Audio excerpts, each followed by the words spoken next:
What's up, guys? Welcome back to the YouTube channel. We're out here at Galot Motorsports Park.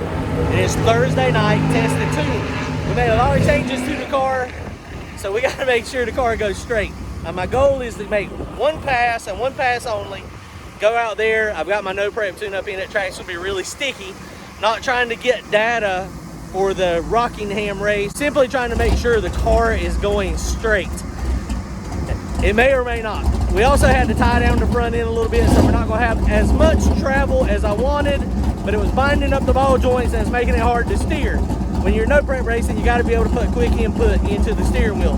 So it's still got about 5 inches of travel, so I think we're going to be okay. They got a big race down here at Galot this weekend, north versus south, so it's going to be a very nice event, but we're going to be no prep racing. So I'm going to try to get one and done, go to Rockingham tonight, get a spot, get set up. So Friday is big tire and Saturday is small tire.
Down here and Brian's down here.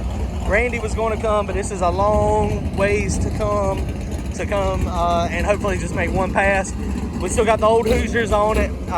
We do not have the weight in the back. We're going to put the weight on the parachute mount again.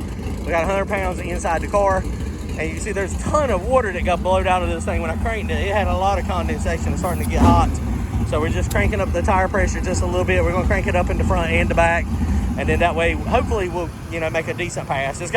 It's leaving, it's going to look like a turtle out there, but there again, all I'm trying to do is make sure with the front end as high as it's going, I've never had it that high, and with the anti-squat changed and the instant center relocated a little bit further forward, I'm trying to just make sure that the car goes straight. I don't want to go to a no prep race and be fighting the car when it's spinning, because it's going to be spinning at the no prep race this weekend. It's very rarely dead hooked up. So let's get up there. We're going to hopefully make one pass and then we'll be done. There's a ton of people out here already. Some Pro Mod stuff down here happening as well. Looks like they got two. I don't know if she drives both of them or not. But that is a setup right there. So under here, we hadn't really done anything. This thing settles down a little bit. We just jacked it up to check, make sure we weren't having any binding, but it will settle down a little bit. Got our forced inductions turbo, got 102. Let's go hit it. We'll see what happens. You see the condensation. My new car is not gonna have an up pipe like this. I'm not digging the way this is doing. Unless I was to do it with like some type of drain down on the bottom. I mean, I guess I could do that. Put like a peacock valve down here on the bottom. And then that way when you're cranking the car up for the first time, it can just drain onto the ground and not back into the turbo. But what's happening is it just gets caught in the turbine housing and this downpipe. And then when you crank it up, I should have recorded it. When I revved it, it's like a waterfall. It was coming all over me. And it wasn't methanol, it was just condensation. It's condensation from how the methanol, burns so cool when you first start. All right, here we go.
All right, guys, well, that was not a bad pass. It was pushing to the left a little bit. I mean, it wasn't like it was going super, super, super fast, but it was drift. I was having to put some input in it to the steering wheel, so I think we need to do just probably just an anti-roll bar, because the anti-roll bar is right now is actually, it's got a little bit of preload on that side, so it's going a little bit left. That was not a bad pass. Did it look like the front end come up pretty high? Yeah. It didn't go, but it went a 153 60 foot, so that was, I mean, reasonable. All right, guys, so it did push a little left. It wasn't bad, but anytime it drives left, the anti-roll bar change is whichever way it went, that's the side that you make a little bit longer, and that should help drive it back the other way. So I went one round. I usually move in around increments on my anti-roll bar. Some people use a flat, and some people go a half a turn. But I went a full round on this side, just a tad longer, so it should go nice and straight. Now, this thing did not have the anti-squat in it that I had hoped. It did separate initially, but then the back end of the car failed, so it did not plant and pick up the tire or pick up the body. So there is another hole on the rear end that is below where I'm at now. So I'm gonna do some math, and I'm not gonna do it tonight. It may be something that I have to do at the track, and so that's probably a bad idea since I'm testing it now. But in theory, those holes, just moving one bar down just a little bit, I'll measure everything from the rear end square from this side, from the tire up forward, and I'll get it in the same angle, and it should go straight. But I gotta do the math and see if I'm gonna do that first. I don't know if I'm gonna do that yet or not. That's definitely not gonna do it right now. Staging lanes are backing up, so we gotta hurry. So we're up there now. We're fixing to go ahead and make a pass.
All right, guys, well, that second pass, it run pretty good. It drove pretty straight.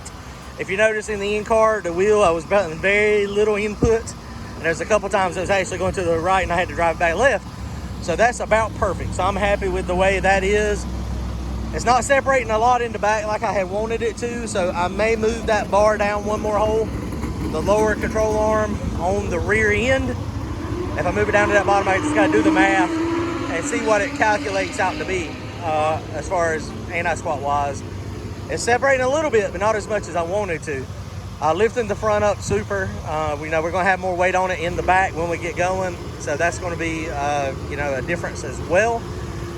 But I think we're happy. We just got to make that decision on the lower control arm. And if I do, what I do, the way I'll make sure it drives straight is the lower control arm is what controls the rear end in the car. As far as if it's longer, it'll push it back, and if it's shorter, it'll push it forward.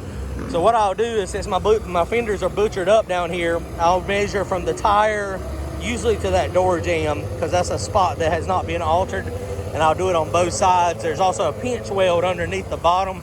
I can measure it there and make sure that it is the same, since it's going straight now. And that's the biggest thing, is making sure it's the same. All right, guys, so we are no prep ready. We're going to be down at Rockingham. Make sure y'all come down. We'll be racing Saturday, big tires on Friday. Y'all go fast and get some win lights. Go to turbojohnracing.com to grab yourself some merchandise. Or if you're going to be at Rockingham, we are bringing our t-shirts and our flip coins with us. Later, guys.